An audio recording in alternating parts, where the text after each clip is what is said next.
Hey guys, I'm Sankalpita and you're watching Book Geeks India, which is a channel where I make book related videos.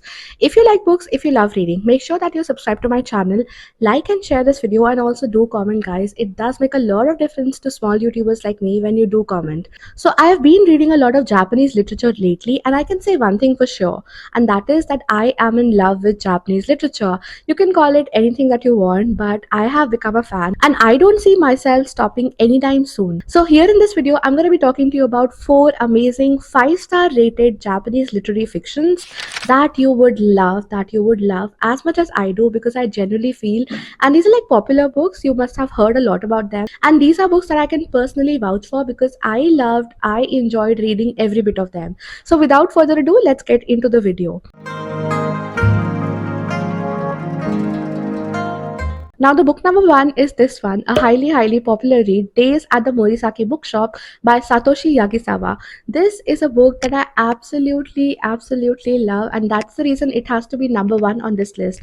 This is a book about books, and more books. This is a book that talks about the joy of reading and also about the pure bliss that you feel in the company of books. At the same time, it is also a book that talks about new beginnings and finding human connections that would last you a lifetime and finding them in the unlikeliest of places. Now, one thing that makes this book such a big hit is its setting. It is set in Jimboko in Tokyo. I hope I'm not butchering the name Jimboko. Now, Jimboko is this place in Tokyo which is the largest bookish neighborhood in the whole wide world. It is this neighborhood that is full of second-hand bookstores, and it is in this neighborhood of Jimboko that our second-hand bookshop, Morisaki Bookshop, is housed in an old wooden building. Now, as far as protagonists go, we have a very different one. We have Takako, who's a 25-year-old woman who does not like reading. I know it sounds very strange, but bear with me. Now, there is a bookshop in Takako's family which has been there for the last 3 generations, and currently her uncle Satoru is looking after it. Now, Satoru has had a personal tragedy. His wife left him 5 years ago, and ever since then, he's dedicated his whole being and his entire life to the running and upkeep of the Morisaki bookshop. On the other hand, we have Takako. Takako's boyfriend recently left her, telling her that he's marrying somebody else, and that just devastated Takako. She's depressed and lonely and heartbroken. And that is the point of time when an uncle offers her to come and live rent-free on the top room of the Morisaki bookshop. When she comes there, she has no clue about her life. She doesn't know what she'll do. She's left her job also. She's left everything in life. She's become very depressed. But when she comes there, she starts discovering this whole new world of books. She starts to imbibe that joy of reading and living in a room full of books that is tagged pile high to the ceiling with books. She sets out on new adventures every day. So yes, this is a book that talks about human connections in the unlikeliest of places. This is a book that talks about love, about life, and the pure bliss of being in the company of books, the pure bliss of reading. I loved reading every bit of it. I was so impressed by this book. I want to travel to Jimboko right now and I want to see where this Morisaki bookshop is. I'm pretty sure it's not there, but please open a Morisaki bookshop. I want to meet these people. I want to discover this room for myself, and I just want to go there and be in their company. And that's the reason, guys, this book, Days at the Morisaki Bookshop, is number 1 on this list. And I recently also got myself another book, which is the sequel to this one, More Days at the Morisaki Bookshop. I'm pretty sure that I'm gonna get to it very soon. So yeah, that's that. So guys, the next book that I have in this list is this one, Breasts and Eggs by Mieko Kawakami. Now, this is a book that talks about what it is to be like a woman in Japan. It is a book that talks about contemporary womanhood in Japan. Now, the book follows the story of these 3 characters, Natsu's sister Makiko, and Makiko's daughter Midoriko. All these 3 women are very different in their professional lives and also in their personal lives. They come from different places, they are growing up different, and they're at different stages in their life. The issues that they face are very different, but the issues that they face are all related to womanhood. So Makiko, who's Natsu's sister, is from a small town in Japan, and she's currently traveling to Tokyo because she's not happy with the way her body looks. She has these body image issues, and that's why she's coming to Tokyo to look for an affordable breast enhancement surgery so that she can be happy with the way she looks. And while she's doing it, while she's coming to Tokyo, she's also bringing along her daughter, Midoriko. Now, Midoriko is a girl who's just on the verge of womanhood. So she's again facing a lot of issues about growing up, and she's just overwhelmed with the entire process of growing up. She's questioning everything that there is about womanhood, including the toll that it takes on your mental and physical body. And then 10 years later, we come to Natsu's stories, who's a city woman, who's a professional woman, but she's also facing a lot of her own challenges about womanhood, including her identity. She has no clue who she is right now, including aging, because she's grappling with aging issues and also childlessness. Now, what I like in this book is how Kawakami seamlessly introduces women's issue like solo parenting, like menstruation, and weaves that into the story very, very seamlessly. The running commentary and the central theme of this book is bodily autonomy of women. How women's bodies are not controlled by them but by society's expectations of them. Through these three characters, we see how women view their own bodies through society's lens and often get trapped into taking decisions that they do not want but they have to take in order to meet societal expectations. And when they do so, they still end up feeling that expectations game and becoming miserable as a result of it. So this book definitely relates to a lot of things happening in Japan, but it also speaks to women in general while addressing all these social issues. And it's not a fun read, it's not an easy read, but it's a thought-provoking read, one that will definitely make you think. And I enjoyed it a lot. I enjoyed thinking about it a lot. I enjoyed pondering over all the things that the author was trying to tell us. And while I do not agree with all the point of views and all the decisions that the characters in this story take, I do understand where they're coming from. So yes, this is definitely one book that I would certainly recommend if you're a lover of Japanese fiction, and also if you're a lover of books that talks about women issues, women-centric reads. Hey guys, popping in with a quick reminder, if you're enjoying this video, please don't forget to hit that like. It helps a small YouTuber like me get my content out there to a larger public. So please do help a small YouTuber, and yeah, continue watching.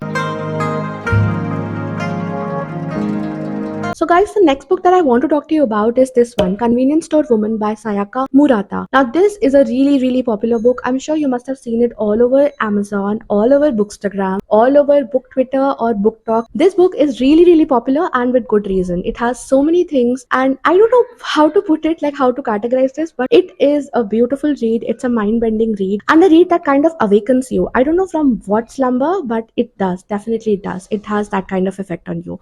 And if you can see, it's a very, very thin read also. Very, very thin read. So this book tells us the story of this woman called Kieko Furukura. Now Kieko, as a child, she's a very peculiar child. When you call her socially awkward, that's not correct. Because she's not just socially awkward, she's actually clueless as to how society functions. She has to be told each and everything about how to talk to people, how to behave in any kind of scenario. And because of this nature, her parents are always worried about her. Now somehow she gets done with school, gets done with high school, and while she's at university, she lands this job at a convenience store, which make her parents really, really relieved, really, really happy, because now they think that she's kind of behaving normally and behaving like a normal person would do. But the thing is that that was at 18 years of age when she started that job, but now she's 36 years of age and she's still working at a convenience store, and there is nothing that is normal about her. She doesn't have a boyfriend, she has no future prospects of a family or of a career growth, and that again worries her parents. But in Kieko's world, she's very happy. She's happy to be where she is. She thrives, not just survives, but thrives in the convenience store's environment, because everything that there is in a convenience store is governed by a rule book, by a manual driven instruction book. So everything, every action, every activity, she has a guideline to follow, and that would just make her normal.